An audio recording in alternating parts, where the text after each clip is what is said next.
আসসালামু আলাইকুম বন্ধুরা, আমি আবু সাইদ রাফি, একজন গ্রাফিক ডিজাইনার এবং WordPress website designer. Data entry part 3 এর ভিডিওতে আপনাদের সবাইকে স্বাগতম। যারা প্রিভিয়াস ভিডিও দুইটা দেখেন নাই তারা অবশ্যই ভিডিও দুইটা দেখে আসবেন। ওই দুইটা ভিডিও না দেখলে আপনি এই ভিডিওটা তেমন কিছুই বুঝবেন না।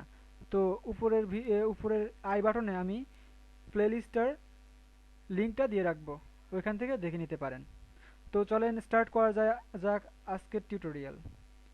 তো যদি ভিডিওটি ভালো লাগে তো অবশ্যই লাইক করবেন এবং কমেন্ট করবেন কোনো কিছু যদি খারাপ লাগে, এবং অবশ্যই চ্যানেলটি সাবস্ক্রাইব করে পাশে থাকবেন। তো চলুন শুরু করা যাক। তো তার জন্য প্রথমে চলে যাব আমি মাইক্রোসফট অফিস ওয়ার্ড এই সফটওয়্যারটিতে।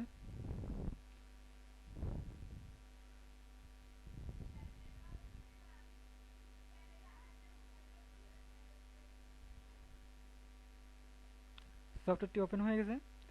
তো আমরা সেকেন্ড পার্টে যেটা শিখেছিলাম সেটা হলো এই প্রথম সেক্টরের ফন্টের কাজগুলো আমরা শিখেছিলাম। কিছু কাজ বাকি ছিল, সেটা আজকে দেখানোর চেষ্টা করব। তো আমরা শিখেছি কিভাবে ফন্ট চেঞ্জ করতে হয়, কিভাবে ফন্টের সাইজ ছোট বড় করতে হয়, কিভাবে একটা টেক্সট বোল্ড করতে হয়, ইটালিক করতে হয়, আন্ডারলাইন দিতে হয়, কিভাবে সাবস্ট্রাক্ট করা যায়, সাবস্ক্রিপ্ট করা যায়, এগুলো আমরা শিখেছিলাম। তো আজকে আমরা শিখব কিভাবে কালার চেঞ্জ করতে হয়, টেক্সটের ইফেক্ট দেওয়া যায় কিভাবে, এবং কিভাবে হাইলাইট করা যায়, এগুলো আমরা আজকে শিখব। কিছু একটা লিখে নিই।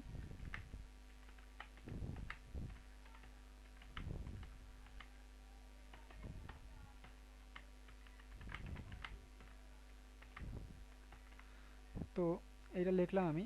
এটা কিছু বেশি করে নিয়ে আমি কপি পেস্ট করে প্রথমে এটা সিলেক্ট করলাম, কপি করে এইখানে এনে কন্ট্রোল ভি দিয়ে পেস্ট করে দিলাম, আরেকটা পেস্ট করে দিলাম।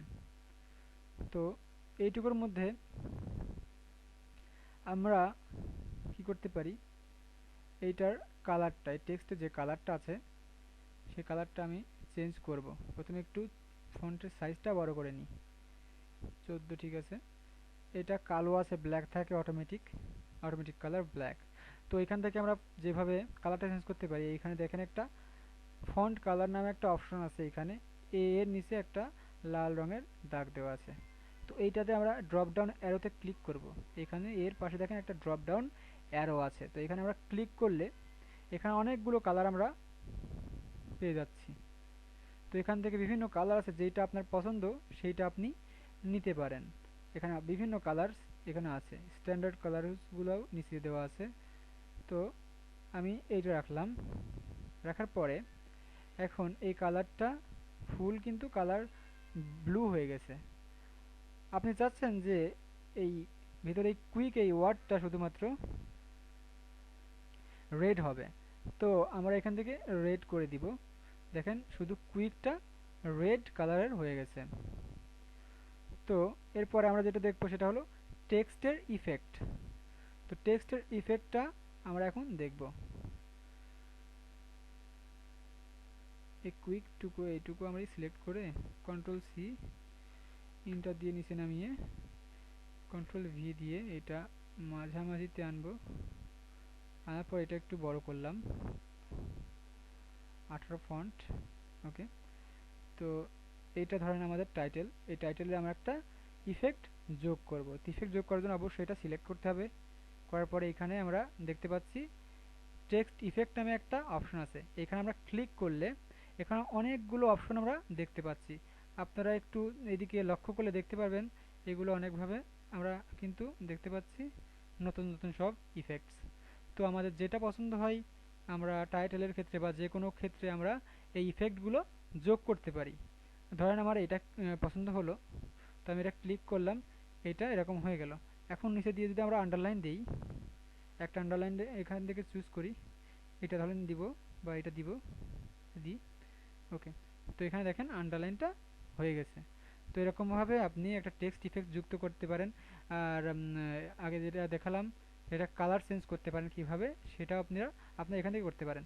আর একটা বিশেষ একটা গুরুত্বপূর্ণ একটা বিষয় আছে, সেটা হলো ধরেন আমি কোনোটার প্রথম অক্ষর বড় হাতের দিই নাই প্রথমে, ঠিক আছে, ধরেন দিই নেই কোনোটার বড় হাতের অক্ষর কোনোটাই দিই নেই। তো এইখানে আমরা চাচ্ছি যে সবগুলো যতগুলো সেন্টেন্স আছে এই পেজে, ধরেন আরও সেন্টেন্স আছে, তো এই সেন্টেন্সটা ধরেন আমি লিখে দিই আরও, সি কপি পেস্ট করে দিই। ধরেন কোনোটারই আমরা বড় হাতের অক্ষর একটারও প্রথম অক্ষরটা বড় হাতের দেই নাই। তো এইগুলোর সবগুলো অক্ষর কিভাবে আমরা একটা ক্লিকের মাধ্যমে বড় হাতের করতে পারি প্রথম অক্ষরগুলা, সেটা করার জন্য অবশ্যই সবগুলো টেক্সট সিলেক্ট করা লাগবে। করার পরে আমরা এখানে চলে যাব, দেখা যাচ্ছে এ এর পাশে একটা ছোট হাতের এ বা স্মল লেটার।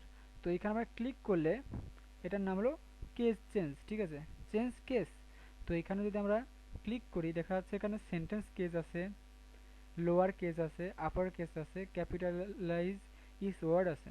তো সেন্টেন্স কেসটা যদি আমরা ক্লিক করি তাহলে দেখতে পাচ্ছি এখানের প্রতিটা অক্ষর প্রথম অক্ষর বড় হাতের হয়ে গেছে।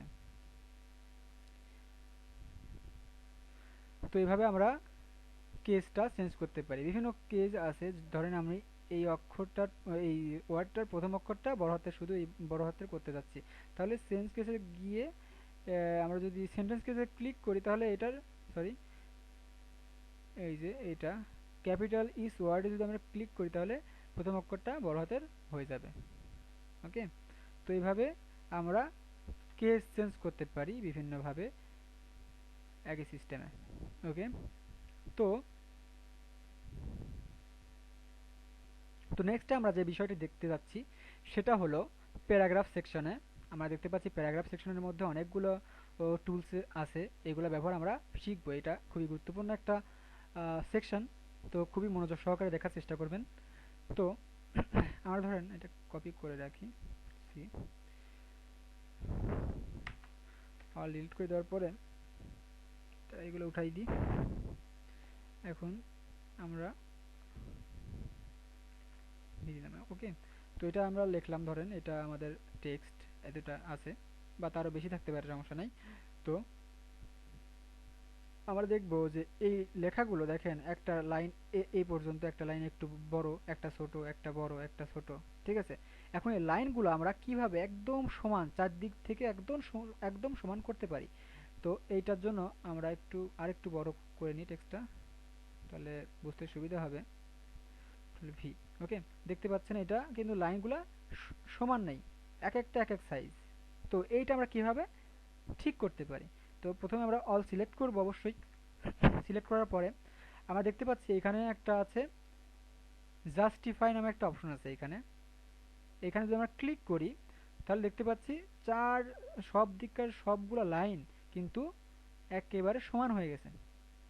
তো এইভাবে আমরা জাস্টিফাই এই অপশনটার মাধ্যমে আমরা প্রতিটা লাইন একদম সমানভাবে রাখতে পারি।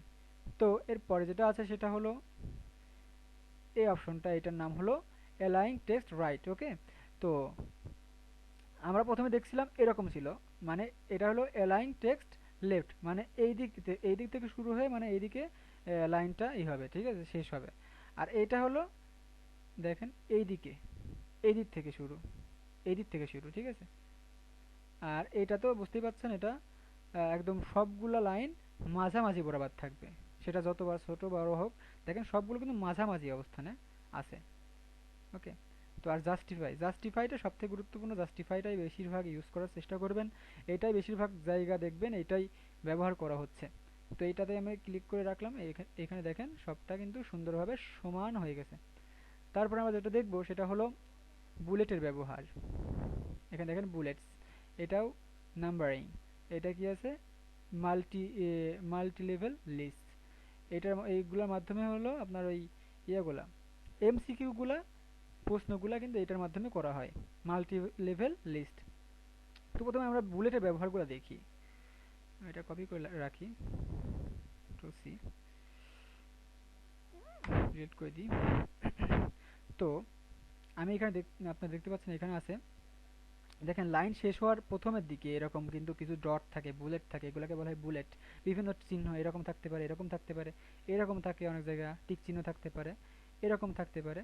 তো ধরেন আমি এটা সিলেক্ট করলাম, করার পরে কন্ট্রোল ভি দিয়ে ধরেন এটা আমার একটা লিস্ট, ঠিক আছে। লিস্টের বিষয়গুলোতে কিন্তু এই বুলেটসগুলো ব্যবহার করা হয়। বুলেটস, নাম্বারিং, লিস্টিংয়ের ক্ষেত্রে এগুলো ইউজ করা হয়।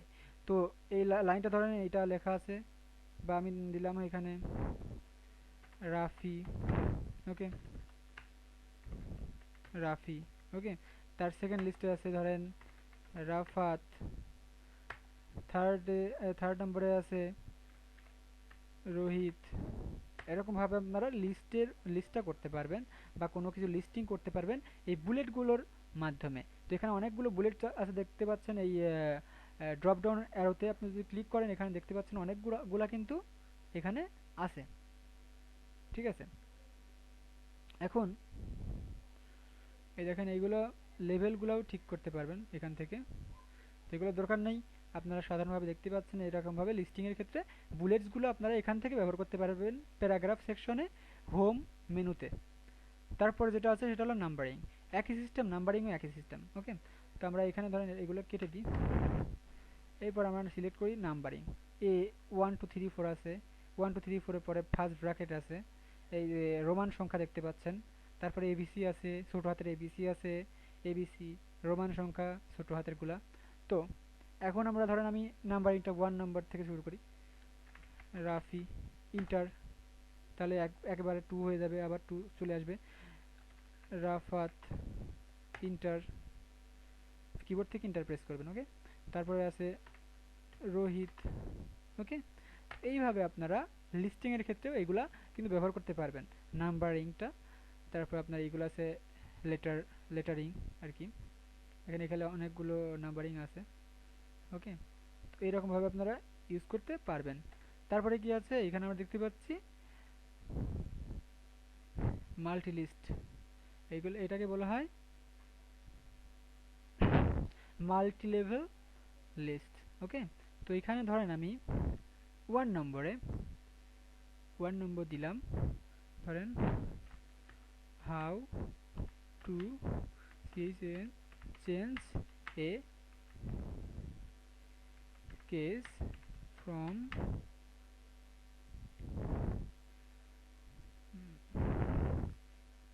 MS Word, okay. তো আমরা প্রশ্নবোধক চিহ্ন দিই। তো এখান থেকে এটা সিলেক্ট করব,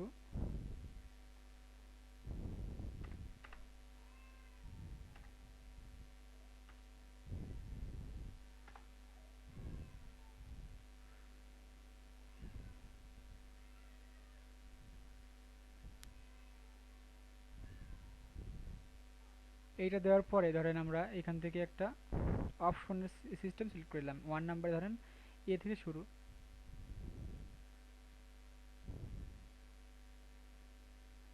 ধরেন আমরা এ থেকে শুরু করব, সরি,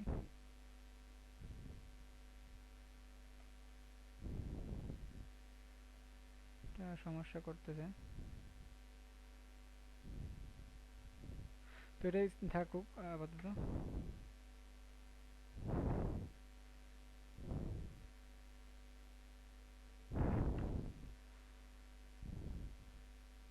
এ, ওকে। তো এখানে ধরেন অপশন এ দিতে পারেন, option A, option B, option C, option D. এইভাবে আপনারা একটা মাল্টিপল চয়েস কোশ্চেন এইখান থেকে ক্রিয়েট করতে পারবেন, ওকে। তো এটা খুবই সহজ দেখতে পাচ্ছেন। তো আজকে এই পর্যন্ত। গত গত ক্লাসগুলো দেখার চেষ্টা করবেন এবং পরবর্তী ক্লাসগুলো সবার আগে পেতে অবশ্যই চ্যানেলটি সাবস্ক্রাইব করবেন এবং পাশে থাকা বেল বাটনটি অবশ্যই ক্লিক করে বাজিয়ে দিবেন। তো আজকে এই পর্যন্তই, সবাই ভালো থাকবেন, সুস্থ থাকবেন। আসসালামু আলাইকুম।